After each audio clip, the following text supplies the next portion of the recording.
tous et à toutes et bienvenue dans ma toute nouvelle vidéo. Aujourd'hui, vidéo grossesse, on va parler de ma 7e semaine d'aménorrhée.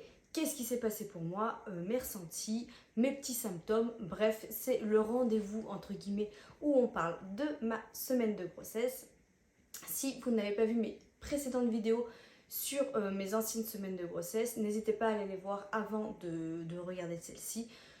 Je vous mets la 6e semaine de grossesse du coup en i, au moins pour voir celle d'avant. Et puis voilà, allez regarder un petit peu le reste. Et c'est parti, on rentre tout de suite dans le vif du sujet. Pour ceux qui ne me connaissent pas et qui tombent sur cette vidéo du coup par hasard et qui n'ont pas envie de regarder du coup les précédentes vidéos, je suis maman déjà de 2 petites filles, c'est ma 3e grossesse. Et du coup voilà, 3 grossesses différentes. Bref, qu'est-ce qui s'est passé pour cette 7e semaine? Septième semaine, pour commencer du coup, notre petit embryon a la taille d'une myrtille. Donc déjà, voilà, on peut un peu plus visualiser la chose. Il a doublé du coup par rapport à la semaine dernière et il fait environ un bon centimètre. Voilà, il a toujours les petites extrémités qui tâtonnent, il a toujours sa petite queue et ça va partir du coup dans les semaines à venir, elle va se résorber. Mais pour le moment, voilà, ça ressemble encore un petit peu au tétard. Il a une grosse tête, des petits bras comme ça, voilà. Au niveau de moi, du coup, au niveau de mes symptômes, nausée, plus. Là, ça y est. Je suis dedans. On dit bien qu'à partir de la 7e semaine, des fois, vous avez un pic au niveau de l'hormone ACG. Donc, du coup, voilà. Vous avez les hormones qui sont en ébullition. Donc, c'est à partir, on va dire, de cette semaine-là où vous pouvez commencer à ressentir des symptômes. Si vous n'avez pas ressenti de symptômes précoces comme moi, je les ai ressentis. Mais là, ça y est. Les nausées, matin, midi, soir, nuit, puissance 1000.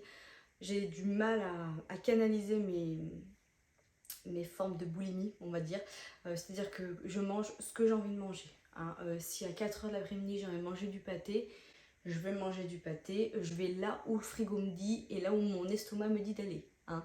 Parce qu'honnêtement, quand vous avez des nausées toute la journée, vous n'en avez rien à faire de ce que vous mangez. Vous mangez ce que vous avez envie de manger, ce que vous pensez garder. Hein, voilà.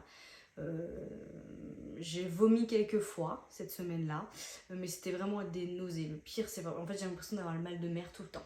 Voilà, vous avez l'impression d'être dans un navire et que voilà, ça chavire, ça chavire.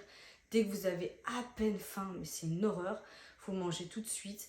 Enfin bon, là on était dedans. Du coup avec ça, forcément la fatigue, plus. Votre corps, c'est une machine, il fabrique un humain, donc là, plus ça va aller et pire c'est.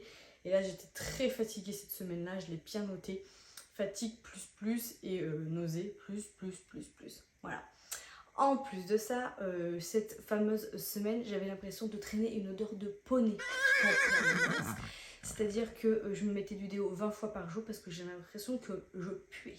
Voilà. J'avais l'impression d'avoir tout le temps cette peau grasse, d'être sale, en fait, d'être sale. Même l'odeur de mon shampoing, je ne la supportais plus, donc j'ai dû changer d'odeur de shampoing. Et même mon shampoing, alors que je prenais celui-ci depuis au moins 3 mois que j'avais ce shampoing-là, j'ai l'impression qu'il sentait le poney.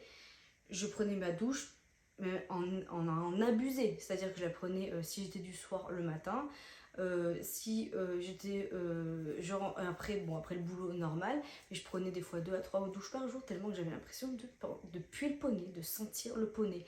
Alors je vous épargne l'odeur des autres, je suis désolée, hein, mon entourage, mais j'avais l'impression que tout le monde puait et moi-même y compris quoi. Donc j'ai dû changer de déodorant parce que même mon déodorant j'ai l'impression qu'il ne faisait même plus effet. Bref, voilà, un cheval. J'ai l'impression d'avoir tout le temps un cheval autour de moi. Voilà. Perte blanche crémeuse, plus. Hein, voilà, j'ai même dû mettre un protège-slip, vous savez, vraiment les fins de chez fin comme ils font maintenant. Parce que vraiment, j'avais vraiment beaucoup de pertes blanches et un peu crémeuses. Voilà, j'ai même regardé un peu sur internet, on oublie, pourtant c'est quand même ma 3e grossesse.